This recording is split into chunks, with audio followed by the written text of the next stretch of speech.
computational thinking atau berpikir komputasional. Berpikir komputasional adalah proses berpikir untuk menyelesaikan masalah dengan efektif dan efisien. Dalam ilmu komputer, proses berpikir ini dilakukan sebelum mulai menulis coding atau pemrograman. Jika sudah direncanakan dengan baik, maka coding yang ditulis akan sesuai dengan kebutuhan dan dapat diselesaikan dengan cepat dan tepat. Berdasarkan video yang sudah ditampilkan, apa yang dimaksud dengan berpikir komputasional? Siapa bisa jawab? Oke, silakan Hana. Proses berpikir dengan cara komputer. Oke, tepuk tangan. Yang lain. Oke, Maria. Berpikir menjalankan. Oke, tepuk tangan. Oke. Menyelesaikan masalah dengan baik. Menyelesaikan masalah dengan baik. Pertanyaan kedua, apa prinsip berpikir komputasional yang kamu ketahui berdasarkan video tadi? Coba hati. Yang pertama ada apa saja contohnya berpikir komputasional dalam kehidupan sehari-hari? Oke, coba. Cara menggosok gigi. Yang lain? Mengerjakan PR sekolah. Oke, yang berikutnya. Menyiapkan tas sekolah. Menyiapkan. Oke, sekarang kita akan bahas apa itu berpikir komputasional. Berpikir komputasional merupakan cara berpikir untuk menyelesaikan masalah dengan teknik ilmu komputer. Di mana berpikir komputasional ini merupakan kemampuan menyusun solusi logis dan sistematis agar dapat dijalankan oleh manusia maupun komputer. Paham? Oke, kenapa harus asal berpikir komputasional? Ada jawabannya. Yang pertama, untuk keterampilan masa depan. Ibu mau tanya, siapa yang mau masa depannya indah atau sesuai dengan harapannya? Di masa depannya nanti bisa menggunakan teknologi, mau kan? Oke. Di masa depan salah satu kemampuan yang paling dibutuhkan adalah berpikir komputasional. Yang berikut, dunia semakin digital. Ini benar ya? Anak-anak SD aja kelas 2, kelas 1 bahkan udah dikasih main handphone. Dari kelas 6 bahkan udah ada yang pintar main FB. Oke. Prinsip berpikir komputasional. Oke, yang pertama ada dekomposisi. Prinsip berpikir komputasional yang kedua ada penggunaan pola. Yang ketiga abstraksi. Prinsip yang terakhir algoritma atau algoritma. Yang berikut kita masuk ke konsep dasar coding. Yang pertama ada info. Oke, mau kasih contoh. Ibu mau minta satu orang yang bersedia menjadi robot. Oke, silakan saja. Ini misalnya robotnya. Si Gabriel robotnya, ibu programmernya. Oke, kita mau masukkan konsep dasar coding kepada si robot. Ini robot ya, bukan si Gabriel. Oke, yang pertama input, masukkan data atau informasi ke dalam sistem. Ibu mau masukkan data-datanya. Yang pertama, ketika ibu menekan atau memerintahkan si Gabriel. Data yang kedua, jalan di tempat. Data yang ketiga, maju 2 langkah. Yang berikutnya, mundur 3 langkah. Yang terakhir ada stop. Oke. Yang ibu lakukan ini, memasukkan data-data kepada si robotnya, itulah yang dinamakan dengan input. Udah? Yang berikutnya, proses. Ibu akan menekan si Gabriel. Setelah ibu menekan, baru ibu memerintahkan si Gabriel untuk mundur 3 langkah. Dia akan mengikuti. Itu yang namanya proses. Oke, kita coba. Langkah yang pertama ketika ibu menekan. Lalu ibu memerintahkan si Gabriel maju 2 langkah. Stop. Ibu akan memerintahkan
Setelah tadi Ibu minta memasukkan informasi ke sistem, itu yang dinamakan dengan input. Oke, yang kedua. Setelah Ibu tadi memerintah robot berjalan karena sudah memasukkan datanya. Oke, yang terakhir output. Hasilnya setelah Ibu tadi memasukkan data, robotnya bergerak karena sudah berfungsi. Oke, terima kasih tepuk tangan. Oke, sebelum kita lanjut pembelajaran kita mau ice cream dulu. Silakan berdiri.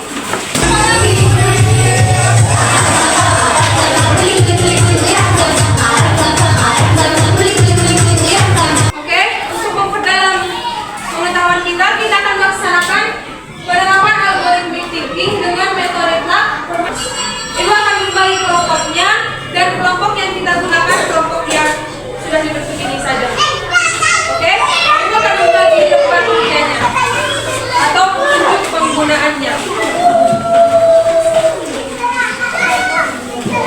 Tujuan kita untuk memainkan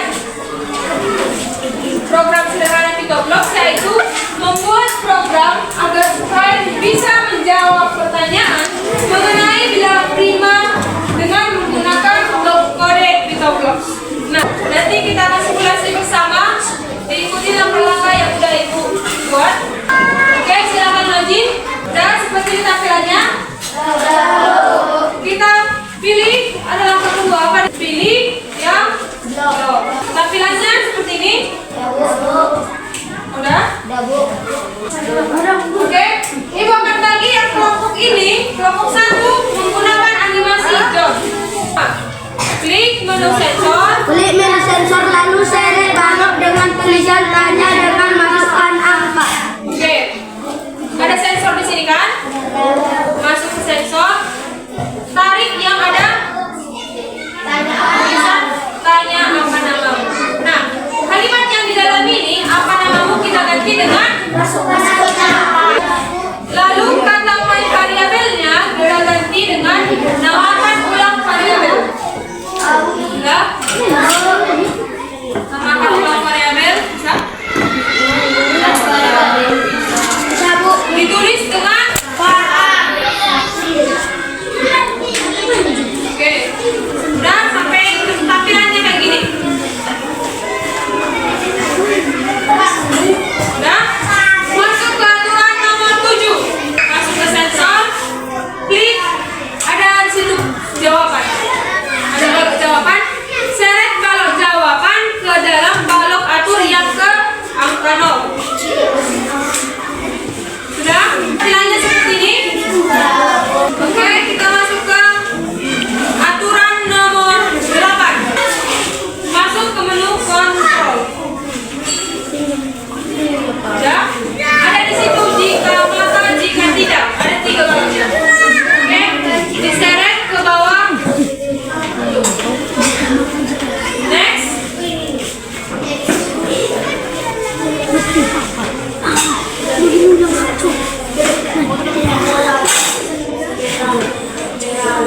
Kata halunya kita ganti dengan bilangan prima.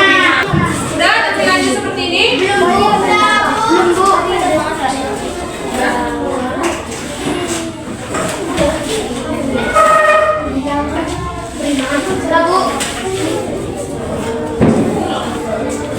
Ada di situ balok yang kalimatnya ulangi kan? Udah, seret balok ulangi ini. Ulangi 10 kali. Iya, ke bawah jika tidak. Sudah, sampai lengket. Bisa? Oke.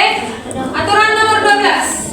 Angka yang 10, ada angka 10 di sini. Kita ganti dengan klik menu operator. Ada operator yang hijau? Ada operator. Udah. Dan seret balok dengan tanda minus. Ini yang balok kedua. Udah. Dimasukkan ke dalam yang angka 10. Menang, Mbak. Udah, Bu. Oke, masuk ke aturan nomor 14. Ambil lagi balok yang ada kalimat jika maka dan jika tidak. Letakkan balok itu di bawah Perhatikan punya ibu. Di bawah balok ulangi. Udah? Sama tampilannya?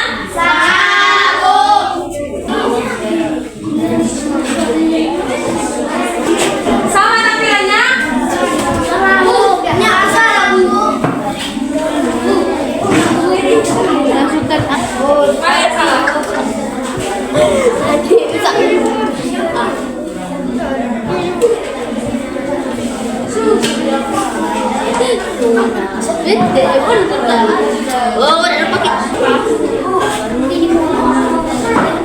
Oke. Oke, tampilannya sama. Baca aturan nomor 18. Oke, masuk ke menu tampilan. Seret balok dengan katakan halo. Yang halonya diganti dengan kata bukan?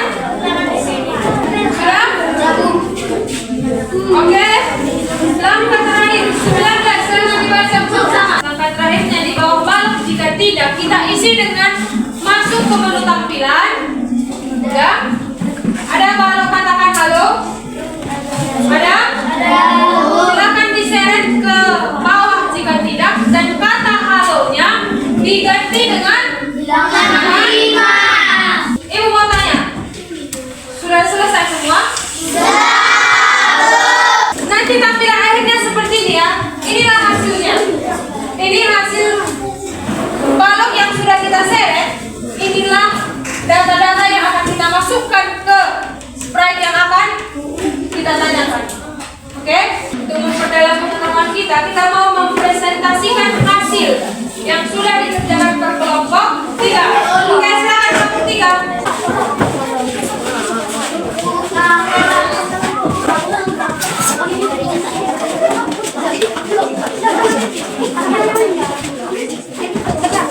Oke, ini.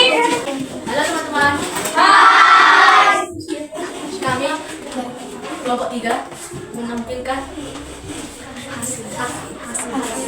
hasil kelompok kami. Oke, tunggu. Kita perhatikan yang kelompok 3 akan menampilkan hasilnya. Kelompok kita akan bertanya kepada topik angka yang akan kita masukkan, apakah angka itu bilangan prima atau tidak. Oke, kelompok 3 silakan masukkan angkanya. Oke, kelompok 3 mau masukkan angka 5.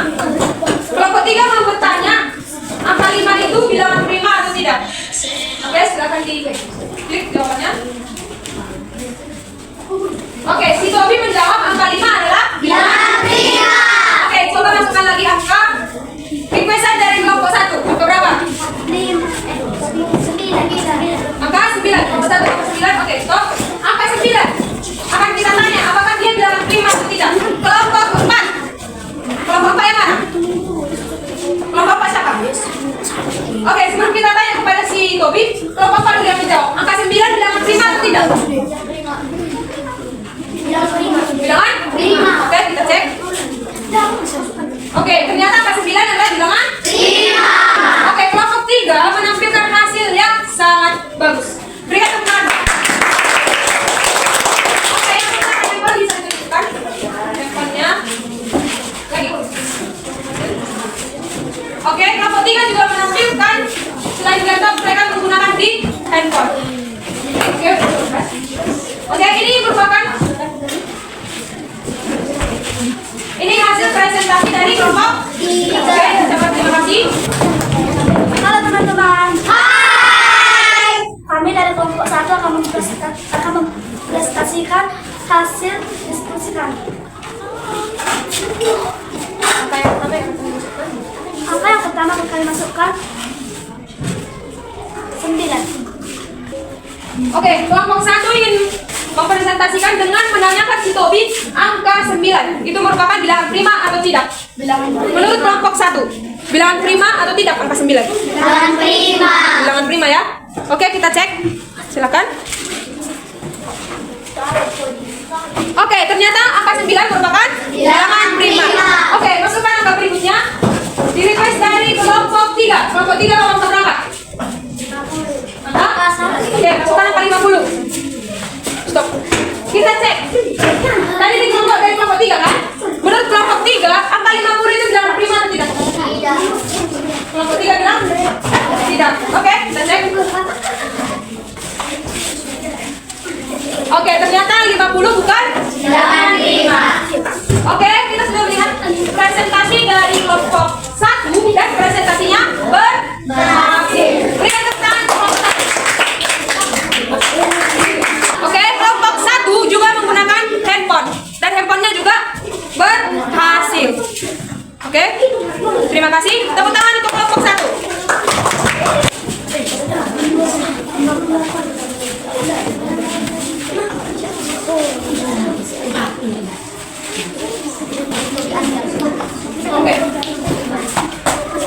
Oke, kita perhatikan. Ini kelompok 4. Kelompok 4 sudah menyelesaikan program Pitoblognya. Mereka menggunakan animasi. Oke, silakan. Halo teman-teman. Hai. Kami dari kelompok 4 akan mempresentasikan jawaban kami Oke. dengan menggunakan Pitoblog. Kelompok 4. Angka berapa yang akan kamu coba? Angka 30. Angka 30. Stop. Oke, ini requestan dari kelompok 4. Angka 30 menurut kelompok 4 ini bilangan prima atau tidak? Bukan bilangan prima? Coba cek. Oke, ternyata bukan bilangan prima. Oke, angka yang berikutnya request dari kelompok 2. Kelompok 1. 1000. Menurut kelompok 1, 1000 itu bilangan prima atau tidak? Tidak. Kita cek. Oke, bukan bilangan Prima. Oke, berarti presentasi dari kelompok 4 berhasil. Oke, coba tunjukkan yang menggunakan handphone. Kelompok 4 juga menggunakan handphone dan mereka berhasil. Oke, terima kasih untuk kelompok 4. Berikan tepuk tangan pada kelompok 4.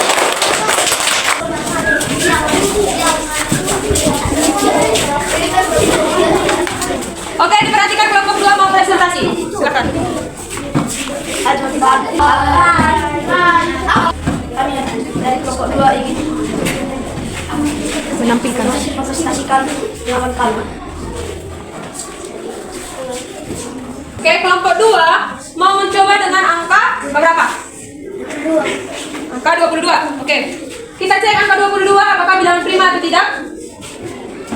Ternyata angka 22 bukan Bilangan prima. Oke, angka selanjutnya dari kelompok 3. Angka berapa yang akan kita tampilkan? Angka?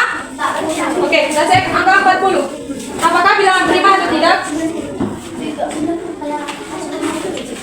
Dan hasilnya bukan Bilangan prima.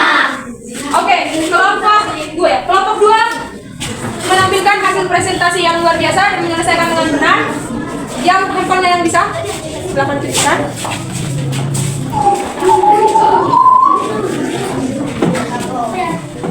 Oke, kelompok 2 juga menggunakan media handphone dan mereka berhasil. Diucapkan terima kasih kepada kelompok 2. Baik, dari presentasi yang sudah kalian tampilkan, Ibu mengucapkan terima kasih atas presentasinya. Tepuk tangan. Karena semua anak didik Ibu menampilkan yang terbaik, bisa mampu menggunakan pengaplikasian Pitoblog. Berarti anak didik Ibu secara langsung sudah bisa mengaplikasikan berpikir komputasional dalam kehidupan sehari-hari. Oke, Ibu mau merefleksi. Menyenangkan nggak belajar kita hari ini? Menyenangkan, Bu. Seru nggak belajar coding? Seru. Masih mau belajar coding? Masih, Bu. Oke, Ibu mau merefleksi dari kegiatan kita. Dari awal, pertengahan, sampai selesai presentasi. Ada kesulitan? Enggak, Bu. Bisa semua? Bisa. Oke, siapa dulu yang bisa menyimpulkan hasil pembelajaran yang sudah kita laksanakan pada hari ini? Oke, silakan berdiri. Saya tadi mencatat kesimpulan pembelajaran kita pada hari ini, yaitu berpikir menyusun kode baru pada aplikasi Pitoblog. Oke, berikan tepuk tangan. Yang berikutnya. Oke, silakan berdiri. Saya tadi mempelajari berpikir komputasional dapat membantu kita dalam menyelesaikan masalah Oke, berpikir komputasional dapat menyelesaikan Masalah. Oke, Oke, di sini Ibu sudah akan menyimpulkan secara keseluruhan hasil pembelajaran kita pada hari ini. Oke. Yang pertama, berpikir komputasional adalah keterampilan memecahkan masalah secara logis, sistematis, kritis, dan kreatif dengan prinsip ilmu komputer. Oke, karena pembelajaran kita akan berakhir, tugasmu di rumah halaman 26. Oke, dan jangan lupa untuk membaca modul berikutnya di mana kita akan mempelajari tentang konsep dasar kecerdasan artifisial. Oke, pada pertemuan kita berikutnya kita akan belajar tentang konsep dasar kecerdasan artifisial. Oke, Ibu ucapkan terima kasih atas ambisiusnya, atas keaktifannya dalam mengikuti pembelajaran kita, yaitu berpikir komputasional. Ibu harapkan anak-anak didik sekalian bisa mengaplikasikan berpikir komputasional dalam kehidupan sehari-hari, dalam menyelesaikan masalah selayaknya diselesaikan dengan berpikir komputasional. Baik, untuk mengakhiri pembelajaran kita tutup dengan doa. Silakan, doa penutup.